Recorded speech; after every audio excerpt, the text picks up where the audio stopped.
ಇನ್ಶಾ ಅಲ್ಲಾ ನಾವು ಬಹಿರಂಗ ಸವಾಲನ್ನು ಎಸೆಯುತ್ತಾ ಇದ್ದೇವೆ.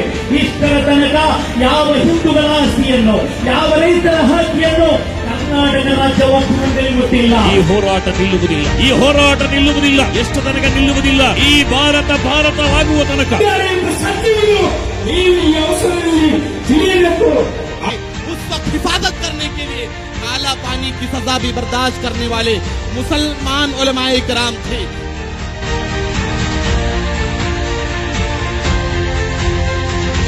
नहीं रुकेंगे आजादी, नहीं रुकेंगे आजादी, लड़के लेंगे आजादी.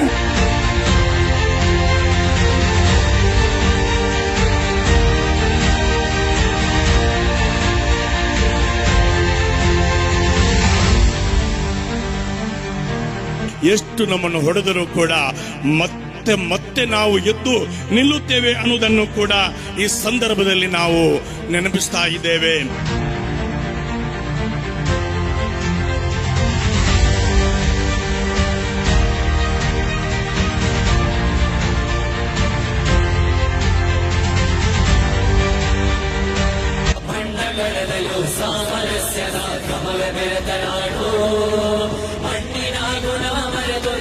ಇದು ಮೆರೆಯುತ್ತಿರುವುದ ನೋಡು, ಮಣ್ಣಿನಿಂದ ಮಡಿಕೆ ಮಣ್ಣಿಗೆ ಧನ್ಯವಾಗುವುದೆಂದು, ಶಾಂತಿ ಅಳಿಸುವ ದುಷ್ಟ ಹುನ್ನಾರ ಜಗವ ತೊರೆಯುವುದೆಂದು.